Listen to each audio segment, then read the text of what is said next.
Hello students, welcome back to your own channel CSC Rengeria and I am your English teacher Banerjee Pallavi। जैसे ही मैंने बताया आपको personal responses होते हैं 2 marks के लिए, उसी के लिए मैं आपके ये वीडियोस लेकर आई हूँ। जो पार्ट 1 वीडियो है उसमें 12 क्वेश्चंस ऑलरेडी हो चुके हैं जो आपके पहले 3 चैप्टर्स के थे। अब ये 4th वाला चैप्टर है, उसमें थोड़े पर्सनल रेस्पॉन्सेज है। हम देखते हैं कि ये पर्सनल रेस्पॉन्सेज इसमें किस तरह के क्वेश्चन पूछे जाएंगे और किस तरह ये आंसर्स लिखने चाहिए। आंसर्स रेलिवेंट होने चाहिए, ग्रामेटिकल मिस्टेक नहीं होना चाहिए, फॉर्मेशन ऑफ सेंटेंसेस प्रॉपर होना चाहिए, प्लस स्पेलिंग एरर्स नहीं होने चाहिए। तो आपके 2 मार्क्स कहीं नहीं गए। बट अगर आप ये सारे गड़बड़ करोगे तो मार्क्स तो जाएंगे। ओपिनियन आपका है, रिस्पॉन्स आपका है, मार्क्स हम बिल्कुल नहीं काटेंगे। लेकिन ये सारे मिस्टेक होंगे तो you are bound to cut your marks, right. So चलिए, ये वाला क्वेश्चन जो है, when you are asked for personal details on social media what precautions will you take, discuss in pairs and write down. अच्छा, social media में आजकल बहुत सारे क्राइम्स हो रहे हैं, इसलिए साइबर सेल भी बहुत एक्टिवली देखते रहते हैं, सर्विलेंस रहता है उनका, वो मॉनिटर करते रहते हैं। क्योंकि आजकल बहुत सारे ऐसे फ्रॉड केसेस हो रहे हैं जो सोशल मीडिया थ्रू ही हो रहे हैं। हमारी एक आदत होती है, हम अपना सोशल जो भी एक्टिविटी है वो मीडिया में डाल देते हैं, जैसे फेसबुक हो, ट्विटर हो, इंस्टाग्राम हो। लोग उसको ट्रैक करते, फॉलो करते, फिर हमको वो सजेशंस या रिक्वेस्ट भेजते हैं और बिना जाने हम उसको क्लिक कर लेते हैं, राइट। हमको कितना ये करना चाहिए, कितना नहीं करना चाहिए, क्या बाउंड्रीज रखने चाहिए, ये सारे इम्पॉर्टेंट है। तो यहाँ पे यही सवाल पूछा गया है कि आप कितना डिटेल्स दोगे अपना, और अगर डिटेल्स देना है तो क्या प्रिकॉशंस रखोगे, वो बताया गया। तो मेरे ख्याल से क्या करना चाहिए मुझे, when I am asked for a personal details on social media, I will take the following precautions. Verify whether the website is legitimate and not a fraud. पहले मैं देखूंगी कि ये करेक्ट है या फ्रॉड है। कैसे होता है कि कभी कभार कुछ एक वर्ड की वजह से भी वो दिखाई देता है, पता चल जाता है कि ये वो सेम नहीं है। हमारा ध्यान नहीं होता, हमें लगता नहीं अच्छा ये बैंक का है, बैंक का लोगो अलग होगा या उसका कलर अलग होगा, कुछ तो ऐसा हो जाता है, लेकिन हम वो ध्यान नहीं देते और हम क्लिक कर देते हैं। तो मेक श्योर कि जब भी ऐसा कुछ आए तो आप ध्यान रखें। तो precaution, verify whether the website is legitimate and not a fraud. Ensure if the web browser I am using is personal and private by practicing safe browsing. Choose strong passwords and log out once I share the details. जब भी आप share करते हैं कोई detail, अपना OTP share ना करें, अपने बहुत सारे डिटेल्स जो है वो शेयर ना करें, और जब भी करें कोई भी पासवर्ड तो पासवर्ड हमेशा स्ट्रांग रखें। लोगों की आदत होती है वो अपना निकनेम रखते हैं, जो बहुत से लोगों को नहीं पता होता, but normally family, extended family को तो पता ही होता है। और birthdays which is very common, वो नहीं रखना चाहिए। ऐसा स्ट्रांग पासवर्ड रखें जो सिर्फ आपको पता हो और बाकी कोई ध्यान भी नहीं लगा पाए, कोई गेस भी नहीं कर पाए कि ये आपका पासवर्ड हो सकता है। एक बार आपने कर लिया तो लॉग आउट बड़े अच्छे से करें। I will not download anything और click on links that seem suspicious. आप देखिएगा आजकल बहुत सारे व्हाट्सएप मैसेजेस भी आते हैं जिसमें ये लिंक को ओपन कीजिए तो आपको इतना करोड़ मिलेगा, पर जब आप लिंक ओपन करते हो आपके सारा पूरा बैंक बैलेंस ही खाली हो जाता है। बहुत सारी बार ऐसे बहुत सारे लोगों के साथ ऐसे हुआ है। मैंने भी बहुत बार अपने बैंक गई हूँ तो देखा है, बहुत सारे जो सीनियर सिटीजन्स हैं उनके साथ ऐसा फ्रॉड बहुत हुआ है। तो मेक श्योर करें जो सस्पिशियस अकाउंट्स है उसमें आप डाउनलोड ना करें, ना ही कोई लिंक करें। ये अपने आप भी करें और अपने फैमिली मेम्बर्स को भी शेयर करें। I will never reveal debit और credit card pin number no matter who is asking. हमेशा याद रखिए, आपका CVV नंबर, आपका डेबिट कार्ड नंबर, आपका पिन कार्ड नंबर कभी भी किसी को शेयर नहीं करते। अगर बैंक वाले ने भी आपको फ़ोन करके पूछा तो भी नहीं करते, क्योंकि बैंक कभी पासवर्ड और पिन नंबर, CVV नंबर नहीं पूछता, राइट। तो ये मेरी राय थी, आप अपनी राय भी लिख सकते हैं। How has technology helped you maintain your health better? Explain. Technology क्या रोल प्ले करता है आपके हेल्थ को मेंटेन करने के लिए, right. My mother is extremely health conscious and she is always looking for a healthy recipe और to. मेरी जो मॉम है उनको हेल्थ कॉन्शियस बहुत है, वो हमेशा फिट रहना पसंद करती हैं। तो जब भी वो कुछ खाती है तो सोच समझ कर खाती है। तो यूट्यूब में से जाती है, जाके हेल्दी फूड रेसिपीज़ ढूंढती है, तो टेक्नोलॉजी हेल्प कर रहा है उनको यूट्यूब द्वारा। Taking inspiration from her, I have also downloaded a few health boosting applications on my phone. तो उनको देख के मुझे भी ऐसा लग रहा है चलो जब मेरी मॉम ऐसा कर सकती है तो मैं क्यों नहीं कर सकती, इसलिए मैंने भी 2-4 एप्लीकेशंस जो फूड रिलेटेड हेल्थ रिलेटेड है डाउनलोड किया है। तो टेक्नोलॉजी मुझे भी हेल्प कर रहा है। These apps help me set alarms about drinking water, exercising and sleeping on time. ये ऐप मुझे हेल्प करता है क्या करने के लिए, कितने बार पानी, क्योंकि हम पानी पीना भूल जाते हैं मोस्टली। हम देखा जाए तो समर्स में हमारे दिमाग में एक मिथ है कि समर्स में हम बहुत ज़्यादा पानी पीते हैं क्योंकि इट इज़ सेड कि गर्मी है तो पानी पियो, पर देखा जाए तो विंटर्स में भी आपको बहुत ज़्यादा पानी पीना चाहिए क्योंकि विंटर्स में भी डिहाइड्रेशंस होते हैं। विंटर इसलिए क्योंकि हम ठंड तो करते, ठंड के मारे हम पानी पीना भूल जाते हैं, पर जो इनर बॉडी है उनको पानी की तो इनटेक की ज़रूरत होती है। तो ये जो ऐप्स है वो मुझे एक्सरसाइज के लिए भी बताता है, ड्रिंकिंग वाटर के लिए भी बताता है, स्टैंड अप एंड वॉक के लिए भी बताता है, बहुत सारी चीज़ें के लिए वो अलार्म सेट कर सकते हैं। और स्लीपिंग ऑन टाइम भी बताता है कि भैया 10 o'clock हो गया आप अभी सो जाओ, 5 o'clock हो गया उठ जाओ, 6 o'clock हो गया एक्सरसाइज करो, 1 घंटे में बाद पानी पियो। सो ये मुझे ऐप्स बताते हैं। They also monitor for my steps, heart rate and offer me recommendations of health tips and newer exercises. तो नए नए एक्सरसाइज बताते हैं, मेरा हार्ट रेट को भी चेक करते रहते हैं, ब्लड प्रेशर भी चेक करते रहते हैं। ये ऐप्स होते हैं जो हेल्थ आपको हेल्दी टिप्स भी देते हैं। This is a small way in which technology has help me in maintain my health. आप अपने हिसाब से लिख सकते हो। आप ये लिख सकते हो कि during my exams I need YouTube में से मैं बहुत सारे चैनल्स में जाता हूँ, और या स्पेशली CSE रेनगेडिया चैनल पे जाता हूँ, उसमें बहुत सारे जो सब्जेक्ट्स है मेरे उसकी क्वेरीज सॉल्व होते हैं। ये टेक्नोलॉजी है। लास्ट मोमेंट जो आपके क्वेश्चंस होते हैं उसके आंसर्स आपको मिलते हैं, ये टेक्नोलॉजी है। गूगल टेक्नोलॉजी है, क्रोम टेक्नोलॉजी है। तो technology helps you in a different and many ways. तो ये आप अपना लिख दे। इवन GPS मैप्स है वो भी तो आपकी टेक्नोलॉजी है। आपको एड्रेस लोगों को पूछने की ज़रूरत नहीं पड़ती, आप GPS ऑन कर दिए आपको एड्रेस मिल जाता है। तो आप अलग अलग भी लिख सकते हैं। Discuss a solution provided by big data. Big data ने क्या सोल्यूशन दिया है, कोई भी एक सोल्यूशन उठाइए और उसे लिखिए। तो मैंने लिखा है according to me the biggest solution provided by big data is to the government of countries across the world. मतलब अक्रॉस द वर्ल्ड में जो गवर्नमेंट है उनको दिया है।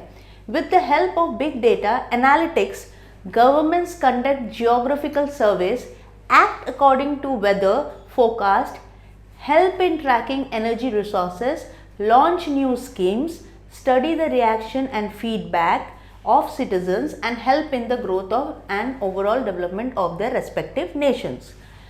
So big data में बहुत सारी चीज़ें बताई है वहाँ पे, जैसे आपको पता चलता है आपका population growth, death rate, medicines किसको ज़्यादा चाहिए रहता है, कौन से एज ग्रुप में क्या रिक्वायरमेंट है, एजुकेशन कितने लोग लिटरेट है कौन से स्टेट में, ये सारे बिग डेटा बताते हैं। ये मेरा है, आप अपना भी डाल सकते हैं। इसके लिए टेक्स्ट बुक रीड करना इम्पॉर्टेंट है। Next, do you think all the data we receive is used for positive things? If no, make a list of the negative things which can be done with the help of big data. Right. मुझे लगता है big data में सिर्फ positive नहीं होते, negative things भी होते हैं। तो मैंने लिखा है no, I feel that some of our data is put to negative use as well. A few of the negative things that can be done with the help of big data are identity theft, invasion of privacy. Identity theft मतलब आपका नाम या आपका photo चुरा के लोग करें।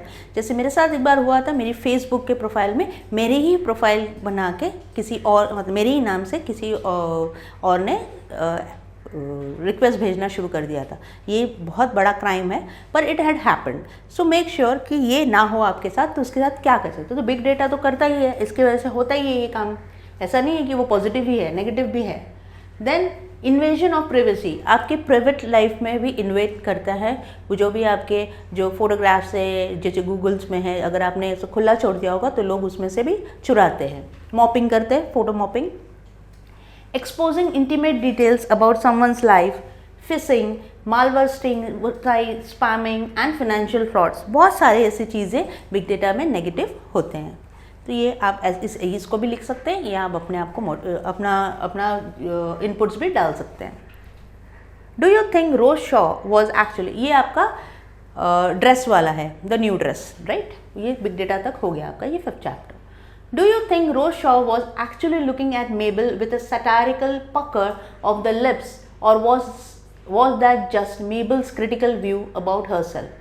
Give reason for your answer. Okay, तो आपको ऐसा लगता है कि जो रोज शॉ है वो मेबल को देख के एकदम सटायरिकल, मतलब मजाकिया, ऐसे जो पकड़ लुक देख के उसको चिढ़ा रही थी या अंदर कुछ बोल रही थी, या मेबल सोच रही कि ये गलत है, मेबल को मतलब मेबल की सोच गलत थी। तो मेरे हिसाब से मेबल की सोच गलत नहीं थी। I think Rose Shaw was actually looking at Mabel with a satirical pucker of the lips. Mabel says that Rose was dressed in the height of fashion, मतलब वो बहुत अच्छा ड्रेस, रोज शॉ ब्रांडेड कपड़े पहनते थे, right. Which means that she like to be up to date with the latest fashion. इसका मतलब रोज शॉ जो थी वो लेटेस्ट फैशन जो भी आता था वो उससे प्रभावित होती थी और उसमें अप टू डेट रहती थी। तो नए नए जो मार्केट में आया तो उनके पास वो होता ही था। Therefore, upon seeing Mabel in a dress that was quite old-fashioned, she must have complimented her in a sarcastic manner. तो हो सकता है कि क्योंकि जो मेबल ने पहना था वो ड्रेस, वो किसी कपड़े से बनाया हुआ येलो कलर का गाउन था, तो शायद हो सकता है कि रोज शॉ तो हमेशा अप टू डेट और लेटेस्ट फैशन पहनती है, तो मेबल को देख के उसने किया होगा, ऐसा हो सकता है, राइट। ये मेरा मानना था, आपका मानना आप लिख सकते हैं। If you were Mabel's place would you have felt the same way at the party. Mabel की कहानी अगर आपने पढ़ी होगी, द ड्रेस, न्यू ड्रेस, तो आपने देखा होगा कि स्ट्रीम ऑफ कॉन्शियसनेस जो है उसका इफेक्ट है वहाँ पे, यानी वो सोचती रहती है, कुछ हो नहीं रहा है फिर भी उसके बारे में सोचती रहती है। कोई अगर सही भी बोल रहा होगा तो बोलते नहीं, इसलिए सही इसलिए बोला होगा, उसका कोई कारण होगा, ये मुझे चिढ़ा रहा होगा, something like that always going on her mind. तो मेरे ख्याल से मैं ऐसे बिहेव नहीं करती कि मुझे कुछ फ़र्क नहीं पड़ता कौन क्या बोल रहा है, कौन क्या नहीं बोल रहा है। If you like your dress, if you are presented properly and if you feel good, it doesn't matter anybody's opinion, right? Because you cannot judge the book with its cover. तो आप जजमेंटल नहीं हो सकते। तो मेरे नए से मैंने लिखा है, if I were in Mabel's place, I would have felt totally different at the party. I would have felt that I stood out from the rest.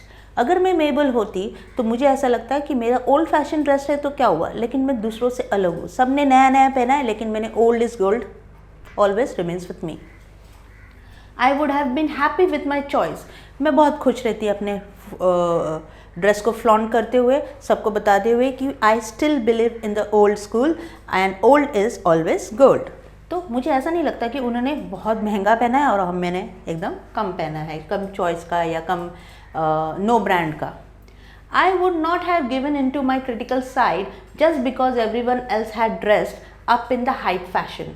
Just because सब ने हाइट फैशन में यानी ब्रांडेड पहना है या latest fashion में पहना है तो मैं अपने आप को इन्फीरियरिटी या अपने आप को अलग बिल्कुल नहीं, अलग इन द सेंस यस, भीड़ में सबसे अलग और सबसे unique. I would have remembered that I had thought women looked prettier and elegant back in the day. मैं सोचती कि पहले के ज़माने के जो लोग होते थे, जिस तरह के वो कपड़े पहनते थे वो सबसे ज़्यादा अच्छे लगते थे, वो बहुत एलिगेंट भी लगता था, तो मैं पार्टी में सबसे ज़्यादा एलिगेंट लग रही हूँ। I would have reminded myself of that thought and assumed myself that I too looked elegant in that dress. और मैं हमेशा यही सोचती कि अरे मैं सबसे अच्छी लग रही हूँ, क्योंकि अगर आप खुद को अच्छा नहीं फील करोगे तो आप दूसरे को अच्छा कैसे बोलोगे। तो you need to take care, respect yourself first and then you can respect others, right. तो पहले आप अपने आप से प्यार नहीं करोगे तो दूसरे से कैसे प्यार करोगे। तो जो मैं अगर मेबल की जगह पे होती तो मुझे बिल्कुल बुरा नहीं लगता कि कोच ने क्या पहना है, मुझे यही लगता है ओल्ड इज़ गोल्ड, तो मैं सबसे प्रिटी हूँ वहाँ पे, राइट। आप अपना विचार लिख सकते हैं। Okay, do you think that Mabel's is a feeble minded and weak character. आपको लगता है कि मेबल बहुत कमज़ोर दिमागी और कमज़ोर कैरेक्टर है? यस, मुझे ऐसा लगता है क्योंकि हर चीज़ में वो बहुत सेंसिटिव हो जाती हैं। Yes, I do think that Mabel is a feeble-minded and weak character. Her behavior at the party supports the claim that Mabel lacks emotional strength and maturity. उसकी जो behavior थी पार्टी में, हर कोई कुछ बोलता तो उसका अलग ही मतलब निकाल लेते, इसका मतलब वो बहुत इनसिक्योर्ड है और मेच्योर्ड भी नहीं है, राइट? और इमोशनली भी बहुत लो है वो. Through out the party she is enveloped by the fear that people don't like her dress. पूरे पार्टी में उसमें एक डर बैठा हुआ है इर्द गिर्द कि जितने भी लोग उनसे मिले हैं उनको लगता है कि उनका ड्रेस अच्छा नहीं है, जबकि लोगों ने तारीफ़ की है तो भी उनको ऐसा लगा कि लोगों ने उनको ताने मारे हैं. She has fed her insecurities and is now being driven by them.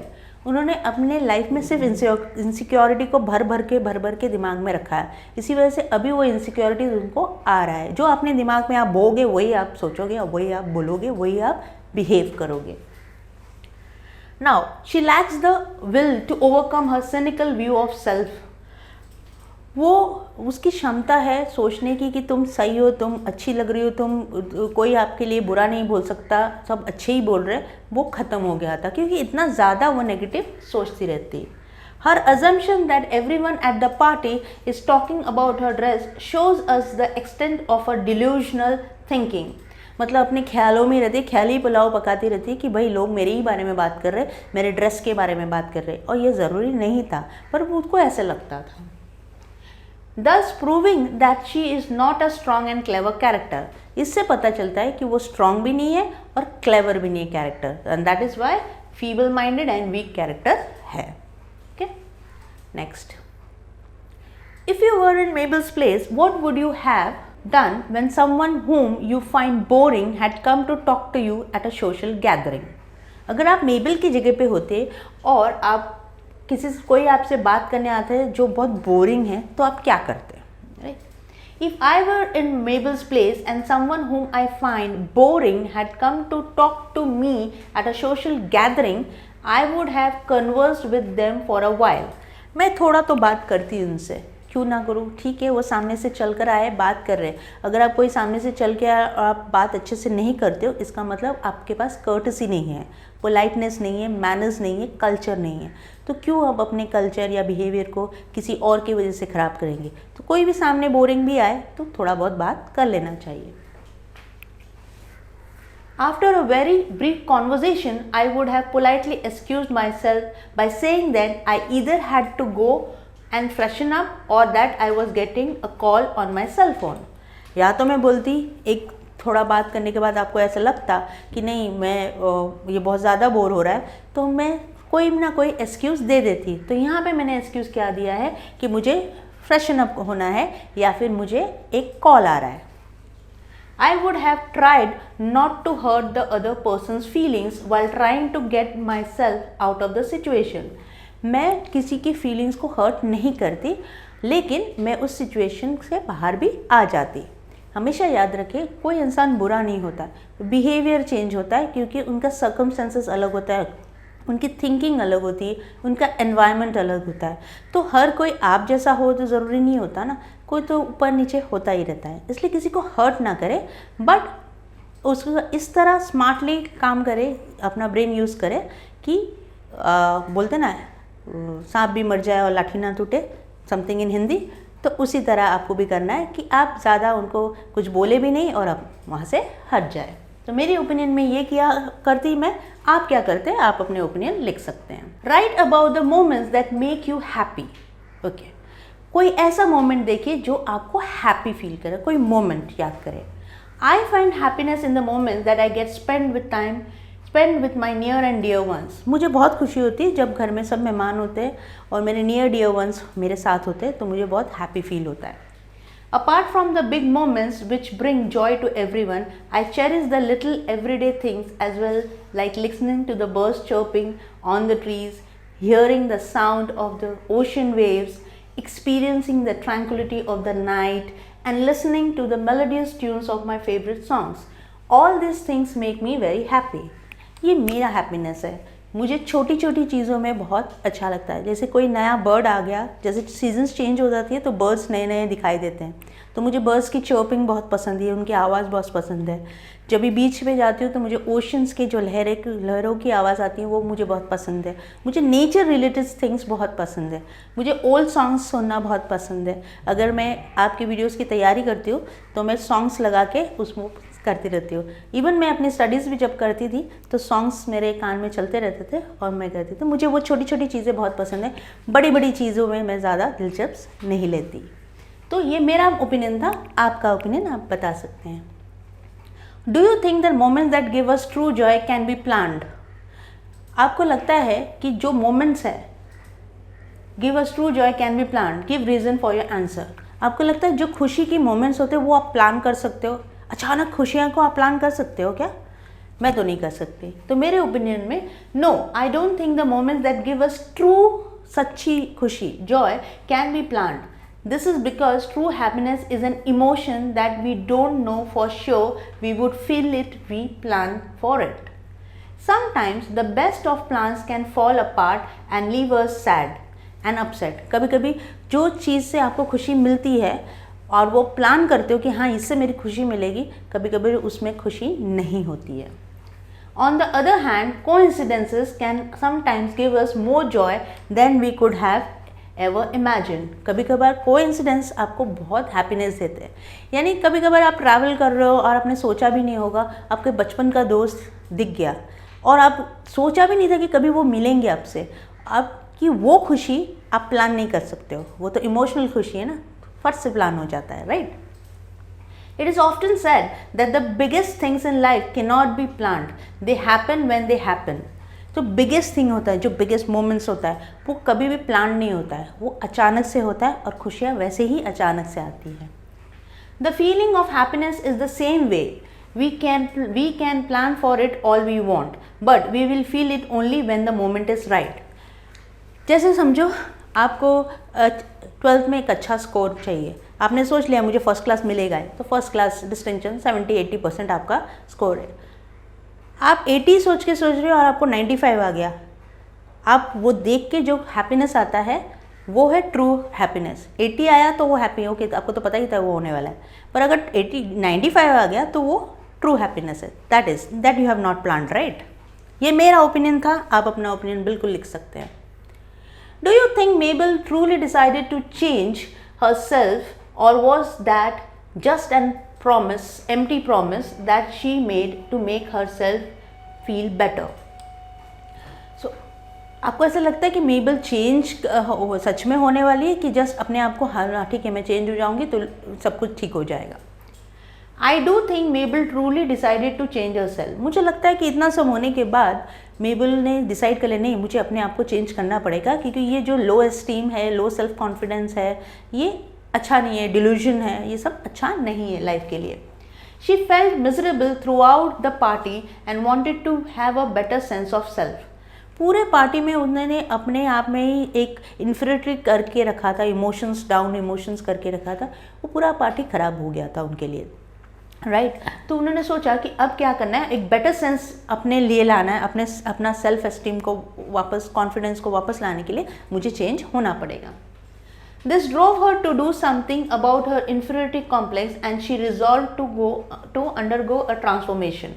इससे उसे पता चला कि मेरा inferiority complex है ना, उसको मुझे निकालना है, मुझे एक अच्छा मतलब अपने आप में सेल्फ कॉन्फिडेंस लाना है. इसी वजह से वो ट्रांसफॉर्मेशन के उसमें चली गई. अभी वो ट्रांसफॉर्म हो जाएगी. Though the way she exited the party was not ideal. जिस तरह वो पार्टी छोड़ के चली गई वो बिल्कुल ही जायज़ नहीं था. Because she lied to the host, क्योंकि उसने झूठ बोला होस्ट से कि मुझे घर जाना है, उसको एक डिफरेंट ये दिया, जबकि सच कुछ और था. Nevertheless her decision to improve her idea of self was not just some empty promise. She genuinely meant to make things better for herself. ऐसा नहीं था कि वो अपने आप से मना रही थी कि ओके ठीक है हम चेंज हो जाऊंगी, ठीक है सब कुछ ठीक हो जाएगा. वो एक्चुअली अपने आप को चेंज करना चाहती थी, क्योंकि वो पार्टी को एंजॉय करना चाहती थी, पर वो कर नहीं पाई अपने थॉट्स की वजह से, अपने डिल्यूजन की वजह से, अपने लो एस्टीम की वजह से. इसी वजह से उन्होंने अब जेन्युइनली डिसाइड कर लिया ये मेरा ओपिनियन है, आप अपना ओपिनियन बिल्कुल लिख सकते हैं। इमेजिन यू आर लॉस्ट, वो आपका ये था मेबल वाला, द ड्रेस वाला। अब ये आपका दूसरा वाला लेसन आ गया। Imagine you are lost in a jungle, जो जंगल में लॉस्ट हो जाते हैं और फिर कहाँ से उनको ट्रेल मिलता है, पिथजेरिया वाला चैप्टर है। Imagine you are lost in a jungle and are in a similar situation as the writer, what thoughts could cross your mind in such a terrifying situation. Imagine करिए आप जंगल में लॉस्ट हो गए हैं और जिस तरह राइटर जो लॉस्ट हुए वैसे लॉस्ट हो गए, तो आपके दिमाग में क्या क्या थॉट्स चलेंगे। If I were in place of the writer I would have been petrified मतलब मैं तो डर के मारे मतलब बेहाल हो जाती है। टू टेक एनी स्टेप, कोई भी स्टेप लेने से पहले मैं 10 बार सोचती हूँ, क्योंकि आजू बाजू कुछ था ही नहीं, मैं क्या, मुझे ट्रेल ही नहीं है, पाते नहीं मिलेगा तो मैं कहाँ जाऊँगी। In such scary situation my ability to think clearly would have diminished. इतने डरावनी सिचुएशन में मेरे सोचने की क्षमता ही गायब हो जाती। Now humorous questions could arise in my mind, बहुत सारे वियर्ड क्वेश्चन आने लगते हैं। भालू आ गया तो, ये आ गया तो, मैं मर गई तो, कुछ हो गया तो, सांप ने काट लिया तो, ये सारी चीज़ें मेरे दिमाग में चलती रहती। Should I scream for help, क्या मैं चिल्लाऊँ। What should I do if encounter by the leopard, अगर लेपर्ड आ गया तो मैं क्या करूँ। Since it is advised not to expose one's back to wild cats, should I be running backwards facing the leopard? क्या मैं आगे दौड़ूं या पीछे दौड़ूं, क्योंकि अगर मैं पीछे मुड़ के दौड़ूं तो लेपर्ड मेरे पीछे पीछे दौड़ेगा। ये मेरे दिमाग में चल रहा था। ओके, फिर should I be running backs? Should I climb to a tree top and wait for help? क्या मैं चढ़ जाऊँ इसमें पेड़ पे चढ़ के बैठ जाऊँ, जबकि उस तरह अगर लेपर्ड आ गया तो पेड़ पे चढ़ भी नहीं पाएंगे हम। फिर भी मेरी सोच ऐसी चल रही थी। My mind would become hazy with frightening eventualities, बहुत सारी चीज़ होके मेरे माइंड में पूरा फॉग हो जाता, कुछ समझ में ही नहीं आता कि मैं क्या करूँ। In the middle of that chaos I would have certainly resorted to praying for my survival. इतना सब झंझट के बीच में मैं तो सिर्फ भगवान को राम राम राम राम ही करती और कुछ नहीं करती। Next one, the writer had some food left in his tiffin yet he did not feel like eating. Writer के पास थोड़ा खाना था, फिर भी उनको खाना नहीं खाना था। ओके, मतलब उनको इच्छा नहीं हो रही थी खाना की। Have you ever experience so much detection that you didn't feel like eating anything? Narrate the incidents. आपको कभी ऐसा हुआ है कि आप खाना तो है लेकिन फिर भी आपको खाने की इच्छा नहीं हो रही है? हमारे साथ तो बहुत बार हुआ है। आप अपना ओपिनियन लिख सकते हैं, मैंने अपना लिखा है। During our vacations after 10th standard के वेकेशन के बाद a short trip was plan to Matheran, एक छोटा सा माथेरान का ट्रिप बना था। I had decided to wake up early to prepare bhel so as to relish it in our way to Matheran in the iconic toy train. तो मैंने एक भेल बनाया था, भेल जो बनाते लोग तो मिक्स करके कुरमुरा एंड ऑल, तो बना के मैंने डिसाइड कर लिया था कि मैं वो आइकॉनिक टॉय ट्रेन होता है माथेरान में, वहाँ उस पर बैठ के खाएंगे हम। We reach the station on time पे स्टेशन पहुँच गए। However, we learned that the toy train was not operational on that day. लेकिन वहाँ जाके पता चला कि टॉय ट्रेन उस दिन नहीं चलेगा। Okay, I was extremely dejected. मुझे बहुत बुरा लग गया। As I was looking forward to sharing भेल with my classmates. तो मुझे अपने क्लासमेट्स के साथ भेल शेयर करना था टॉय ट्रेन में। As we enjoyed the valley view from the toy train में वैली का व्यू देखने के लिए, झरना, पानी, ये सब देखने के साथ देखते हुए हम खाते हुए जाते, ऐसा मुझे फीलिंग था। लेकिन ये नहीं हुआ। Although I was hungry when I left my home, I skipped breakfast that day. I did not feel like eating that भेल। तो क्योंकि मैंने भेल एक सर्टेन मोमेंट के लिए रखा था, तो उसके बाद मुझे वो खाने की इच्छा नहीं हुई क्योंकि मेरा मोमेंट ब्रेक हो गया था। Next, The writer jumped in joy as he was extremely relieved to spot the Pithiseria village. Writer बहुत एक्साइटेडली कूद उठे क्योंकि जैसे ही उन्होंने विलेज देखा तो वो बहुत खुश हो गए। Narrate an incident when you had a similar feeling of relief after escaping a frightening situation. आप एक ऐसा इंसिडेंट नरेट करें जो आपकी लाइफ में भी ऐसा हुआ रहेगा कि कुछ देख के आप बहुत एक्साइटेड हो गए। ऐसा जो राइटर के साथ हुआ है, आपके साथ ऐसा कोई इंसिडेंट हुआ है, उसका एक्सप्लेन करें, right. Couple of years ago, I was accompanying my father to an insurance company building where he had to do some paperwork. 2-4 साल पहले मैं एक इंश्योरेंस कंपनी में अपने डैड के साथ गई, जहाँ पे उनको कुछ पेपर वर्क करना था। The office was on the 7th floor, office 7th floor पे था।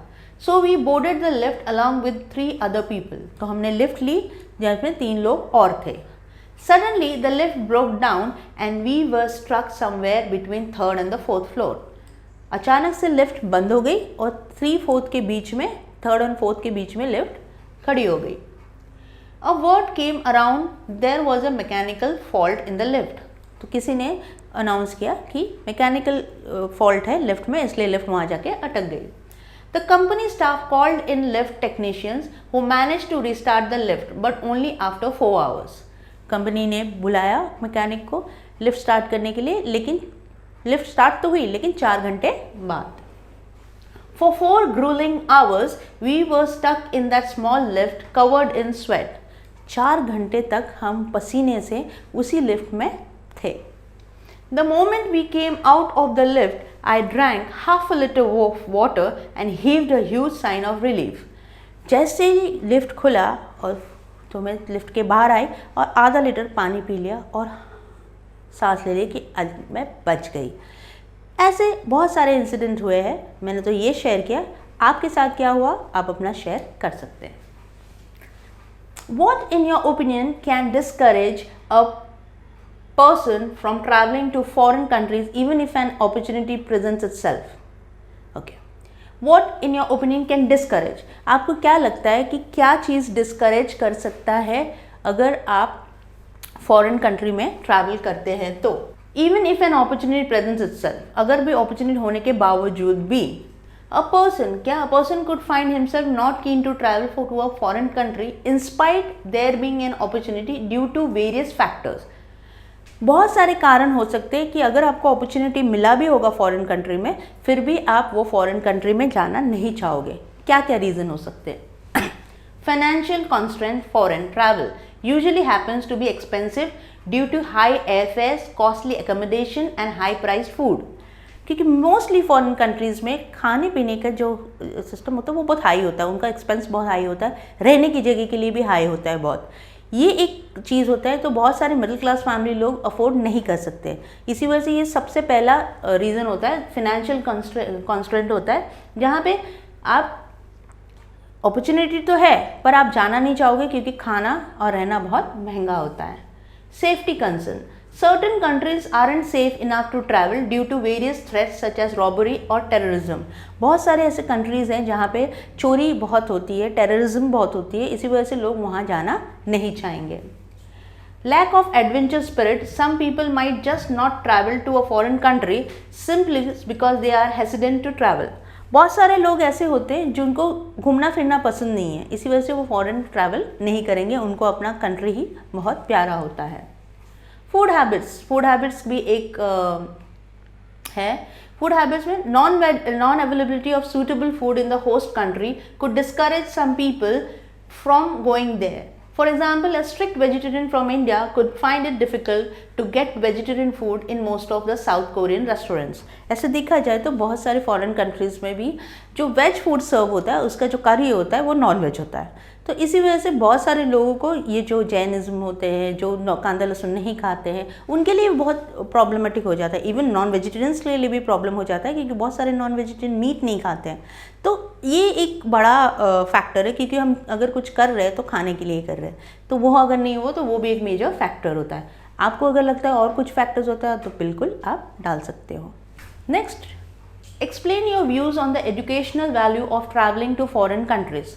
ओके, आपका व्यूज़ डालिए एजुकेशनल वैल्यू, एजुकेशन के नज़रिए से क्या इम्पॉर्टेंट है। ये इम्पॉर्टेंट है कि क्या व्यू है आपके फॉरेन कंट्रीज़ में, क्या वैल्यू है educational.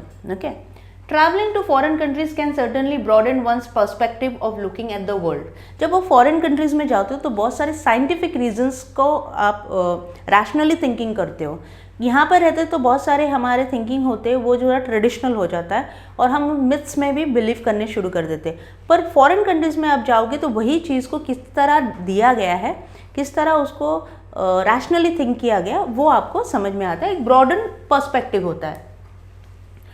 Far from being the proverbial, मतलब एक कहावत है, frog in the well, one can actually get to see the world beyond one's. क्या होता है कि जब आप एक ही कुएं के मेंढक होते हैं ना, तो एक दूसरे को ही जानते हैं, जब कुएं से बाहर आते तब पता चलता है कि वर्ल्ड कितना बड़ा है, राइट।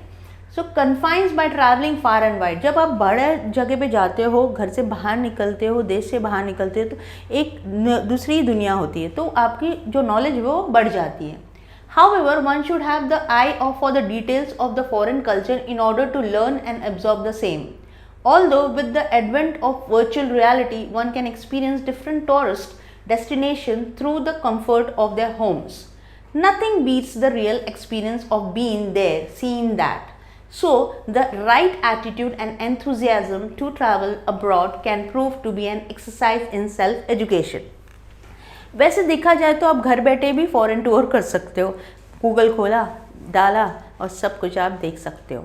बट अगर आप फॉरेन कंट्री में जाके पर्सनली अगर उसको विजिट करते हो और देखते हो तो उसकी बात अलग हो जाती है। जैसे right attitude and enthusiasm to travel abroad, यानी आप जब प्लेन में ट्रैवल करते हो, फॉरेन कंट्रीज़ के ट्रेन में ट्रैवल करते हो, तो वो एक्सपीरियंस ही डिफरेंट हो जाता है, वो उसका एनवायरनमेंट डिफरेंट हो जाता है, फूड डिफरेंट हो जाता है, culture, clothing, everything is different, festival is different. तो how do we get connected with that, कैसे कनेक्ट होते हैं हम उससे, वो इम्पॉर्टेंट है। तो travelling is very important in educational wise also. Now the next one, do you believe that those who don't move around the world find the world moving more and more around them? आप ऐसा believe करते हो कि जो लोग world घूमते नहीं है, वर्ल्ड उनके इर्द गिर्द घूमता रहता है? क्या आप ये ऐसा बिलीव करते हो? Do you believe those who don't move around the world, जो वर्ल्ड पूरे वर्ल्ड को घूमते नहीं है, find the world moving more and more around them? Okay, yes, I believe, in my opinion it is valid observation made by the author के से ये valid observation है। In today's increasing shrinking world, one cannot avoid experiencing the varied cultures and trends close to home.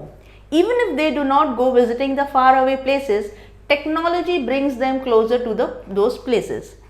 हम भले ही कहीं और ना ले जाए, समझो मुंबई चले गए, चेन्नई चले गए, हैदराबाद चले गए, नहीं गए समझो, लेकिन घर बैठे बैठे भी हम उसको देख सकते हैं। आप वर्ल्ड ढूंढने नहीं जाते हो, लेकिन वर्ल्ड आपके पास आ रहा है through technology. They can visit those places through a virtual medium through the technology. Moreover, one also sees the global influence in one's routine life in the forms of multinational brands like McDonald's में बैठ के आप burgers खाते हो, French fries खाते हो, तो वो कल्चर तो आ ही गया। Present in one's country. In other words, one need not anymore have to go to Italy to eat pizza, because pizza तो हम यही खा लेते हैं। However, though such people can experience the world from the comfort of their homes, अपने घर पे बैठ के वो एक्सपीरियंस कर सकते, it can never be the real deal। लेकिन वो रियल डील नहीं होता, क्योंकि मैकडोनल्ड्स के यहाँ पे खाना और पिज़्ज़ा को यहाँ खाना, इटली में जाके पिज़्ज़ा खाने में फ़र्क है, क्योंकि जो एम्बियंस है वो चेंज हो जाता है, एनवायरनमेंट चेंज हो जाते हैं, लोग चेंज हो जाता है, टेस्ट भी चेंज हो जाता है। This is because the world, though shrinking, is undergoing constant changes, thus making it impossible to experience it synthetically, that is without actually traveling. Travel करना इम्पॉर्टेंट होता है। आप यहाँ बैठ के जो साउथ इंडियन फूड हम खाते हैं, अगर आप साउथ में जाके खाओगे तो उसका टेस्ट अलग हो जाता है। बंगाली स्वीट्स जो यहाँ पे खाया जाता है, आप बंगाल में जाकर खाओगे तो उसका टेस्ट अलग हो जाता है। ऑथेंटिसिटी जो है वो रिमेन, तो ऑथेंटिक फूड ऑथेंटिक जगह पे ही जाके मिलता है, तो it makes a difference, right. मेरे लिए तो डिफरेंस है, आप बता दीजिए आपके लिए क्या है, तो आप लिख सकते हैं। The world seems increasingly in flux, a moving target quicker than our notions of it. Express your views on this remark by the author. Author ने ये रिमार्क किया है, ये उनके रिमार्क्स है, तो हम क्या कर सकते हैं, इसमें हमारा ओपिनियन क्या है। In my opinion, the author has correctly captured the essence of a fast changing and moving world in this remark. वो बता रहे थे ना, फटाफट चेंज हो रहा है वर्ल्ड में। यस, वर्ल्ड तो चेंज हो रहा है फटाफट, पल में ये तो पल में कुछ और। The world of today is indeed changing faster than we can comprehend. जब तक हम सोचेंगे उसके पहले ही वो चेंज हो जाता है। सुबह रात को कुछ और देखोगे, सुबह उठ के देखोगे अरे ये तो चेंज हो गया। But it in the arena of material progress, technological advances or human relations, our world is forever in a state of transition. कुछ भी होने दो, मटेरियल प्रोग्रेस होने दो, टेक्नोलॉजिकल या ह्यूमन रिलेशंस में भी चेंजेस होने दो, हम वो ट्रांजिशन में ही है, मतलब चेंज होता रहा है. For example, a newer model of car might make a popular model outdated in no time. जैसे ही कुछ नया आया है आपके, जैसे समझो एक पेन की बात ले लो. अगर एक पेन है, रेनॉल्ड्स पेन है, उसकी जगह पे कोई और पेन आ जाता है तो रेनॉल्ड्स को लोग भूल जाते हैं. मिनटों में लोग पुरानी चीज़ों को भूल के नई चीज़ों पे ध्यान देने लगते हैं, राइट. तो जैसे ही एक नया मॉडल आ गया कार का, तो पुराना मॉडल आउटडेटेड हो गया. और a new version of a software program ends up making the previous one simply useless. अब नया वर्जन जो अकाउंट्स के जो होते हैं ऐप्स में, वो एक फॉक्स प्रो बोल के आता था. जैसे ही टैली आ गया तो वो ख़त्म हो गया, उसको लोग भूल ही गए, राइट. अब previous one simply useless, and the interpersonal relation between a different people might keep changing based on the consideration, material consideration. और लोगों के रिलेशंस में तो भी बहुत सारे चेंजेस हो जाते हैं. कभी ये है तो कभी वो है, कभी इसके लिए प्रॉब्लम है तो कभी उसके लिए प्रॉब्लम है. तो there should be something which should be maintained. पर यहाँ पे टेक्नोलॉजी के ये मेरे व्यू जो बोल रहे थे, ऑथर के जो व्यू है, वो मेरे हिसाब से तो सही बोल रहे हैं वो, राइट. तो this is my opinion. What's your opinion? You can बिल्कुल लिख सकते हो आप. What in your opinion are the pros and cons of traveling as a hobby? आपके ओपिनियन में प्रोज एंड कॉन्स मतलब क्या सही और क्या गलत हो सकता है. Travelling as a hobby can be a great way to expose yourself to the world and learn new things about life outside your immediate circle. Travel अगर आपका हॉबी है तो वो एक फ़ायदेमंद है. क्यों? क्योंकि आप जब बाहर घूमते हो, 10 लोगों से मिलते हो, तो उसमें एक बहुत सारी चीज़ें आप सीखते हो, बहुत सारे एडवेंचर्स आप करते हो, राइट. अपने आप को भी आप जानते हो. It gets you attune to the general realities of life that could happen to be common issues across cultures. कभी कभार जब आप बाहर घूमने जाते हो तो ये एक कॉमन इश्यूज होते हैं सब कंट्री में, या फिर सब स्टेट में, या सब सिटीज़ में. बट हमें लगता नहीं सिर्फ हमारे यहाँ ही ऐसा होता है. लेकिन जब आप बाहर जाते हो, तब आप एक्सप्लोर करते हो, तो आपको पता चलता है अरे यार यहाँ पे भी ऐसा होता है, अच्छा ऐसे सिचुएशन यहाँ पे भी हो सकते हैं, right. On the flip side, other side, travelling could also well expose you to different threats and risk, specially in far away lands. ये तो अच्छी बात थी. अब बुरी बात क्या होगी कि जब आप ट्रैवल करते हो बाहर कहीं पे भी, तो आप देखते हो कि चोरी हो गया, कभी फ़ोन चोरी हो जाता है किसी का ट्रैवलिंग करते टाइम, तो कभी कोई पासपोर्ट गुम हो गया, या तो कभी कुछ भी टिकट्स गुम हो गए, या पर्स हो गया, या लगेज हो गया. ये सब चीज़ें भी होना. जब अपने घर में रहते हो या अपने सिटी में रहते हो, ईजी हो जाता है कनेक्ट करने के लिए.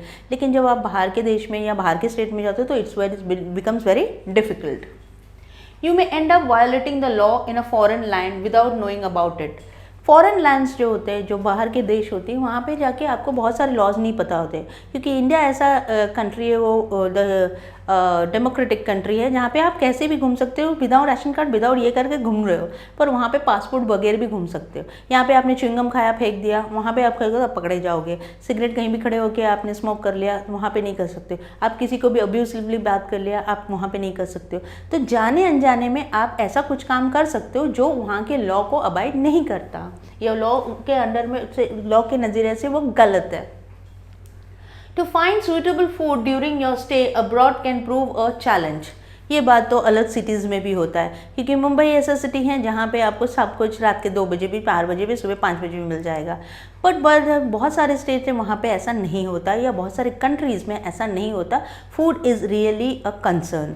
और फॉरेन लैंड में तो बिल्कुल नहीं, क्यों? वहाँ पे भेलपुरी, पानीपुरी, ये सब भजिया सब तो नहीं मिलता ना, right. Furthermore, traveling can be an expensive affair if not managed prudently. Travelling बाहर के देश में अगर आप ट्रैवल कर रहे हो तो वो बहुत एक्सपेंसिव हो जाता है. अगर आपने एक बजट के साथ गए होगे तो आप स्पेंथ्रिफ्ट नहीं हो सकते हो, आप ऐसे उधार होके खर्च नहीं कर सकते हो. अपने देश में हम कुछ भी कर सकते हैं, right. How do arts, music and literature enrich our life? आपको क्या लगता है कि आर्ट्स, म्यूज़िक और लिटरेचर हमारे लाइफ को एक अच्छा फेस देता है, या एक हम अच्छा फील करते हैं? Arts, music and literature gives us a reason to look beyond money and other aspects of routine life.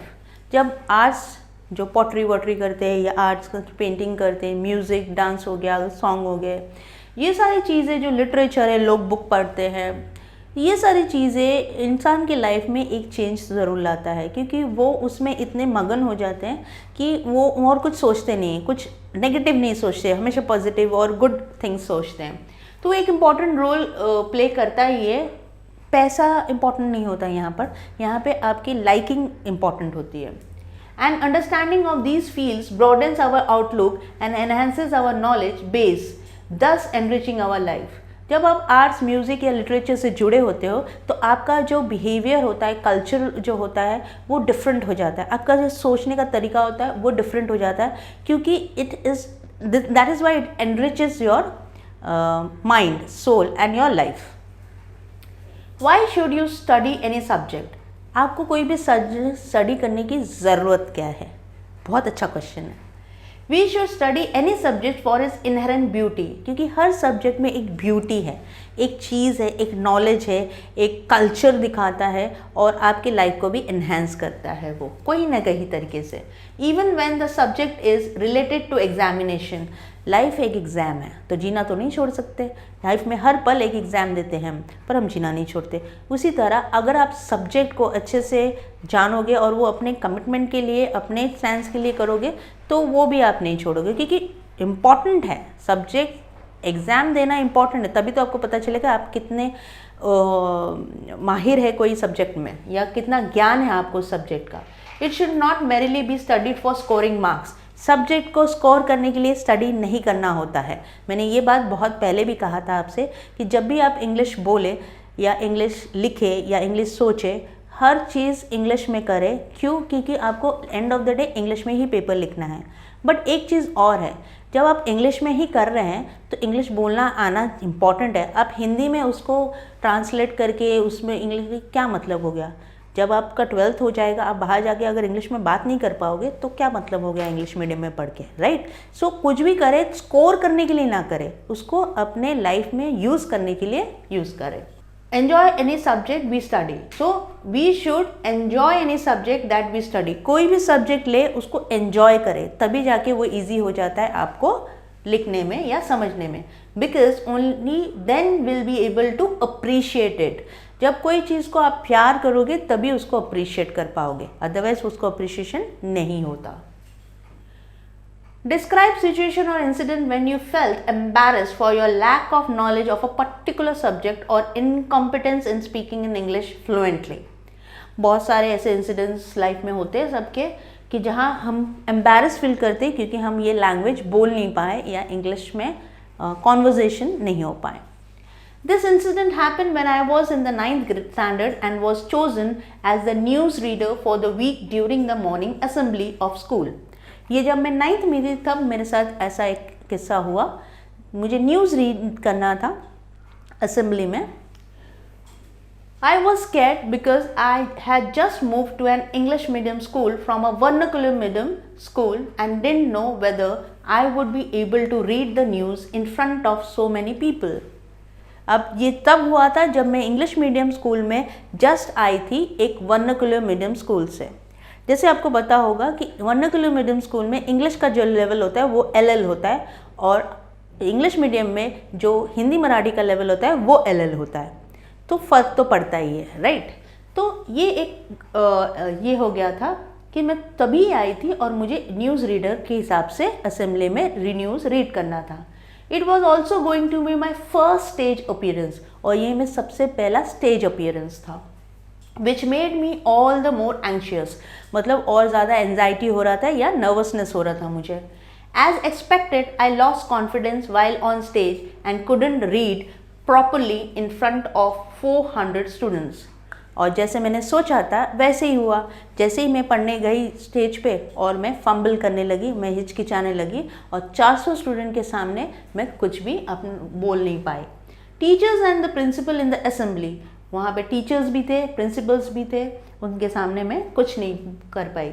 I felt embarrassed at my incompetence and thought that I was inferior as compared to the other students। मैं इतनी ज़्यादा शर्मिंदा हो गई कि मुझे ऐसा लगा कि मैं दूसरों से छोटी हूँ, मुझे कुछ आता ही नहीं है, right. I didn't go back on the stage until I had improve my English. तो मैं स्टेज पे वापस कभी नहीं गई जब तक मैंने अपना इंग्लिश को इम्प्रूव नहीं कर पाया। ये मेरा ओपिनियन था, मेरा पर्सनल रिस्पॉन्स था। आपका क्या है, आप बिल्कुल लिखिएगा। Do you think passion is more important than wealth? ये बड़ा अच्छा क्वेश्चन है, बहुत बार पूछा भी जाता है। आपका पैशन और आपका पैसा कौन सा ज़्यादा इम्पॉर्टेंट है? Yes, I think that passion holds a much higher position than wealth in our lifes. Passion important होना चाहिए, वेल्थ नहीं, क्योंकि पैशन एक ही होता है, वेल्थ तो ऊपर नीचे होता रहता है। Passion is the starting point of every human endeavour. किसी को भी कुछ भी हासिल करना होगा तो पहले पैशन होना चाहिए। अगर आपका पैशन है तो आप सब कुछ कर सकते हो। Wealth can automatically follow in persons life if that person is driven by passion for the respective field of activity. कोई भी फील्ड में अगर आप माहिर है, पैशनेट है, तो पैसा अपने आप वेल्थ पीछे दौड़ दौड़ के आएगा। The opposite is not necessarily true. अगर आप कहते हो कि वेल्थ है, वेल्थ उतने ही टाइम तक रहते हैं जब तक आप उसके लिए काम कर रहे हो, पर अगर आप पैशन कर रहे हो तो वेल्थ ऑटोमेटिकली उसके पीछे पीछे आता है। सो ये गलत होगा बोलना कि वेल्थ इंपॉर्टेंट है, पैशन नहीं। पैशन ही इंपॉर्टेंट है। A wealthy individual might never come to acquire any passion by virtue of riches. So passion can beget wealth, but wealth does not necessarily bring out about passion, which makes passion more important than wealth. यानी passionate होना बहुत important है। पैसा आप passion से ही बना लोगे, लेकिन वेल्थ से आप पैशन नहीं बना सकते हो। कोई पैशन आपका खरीद नहीं सकता है, तो you have to be very passionate, right. इसी के साथ भी 35 PR से पर्सनल रिस्पॉन्सेज आपके, जो मैंने एक्सप्लेन पार्ट 1 एंड पार्ट 2 में कर दिया था।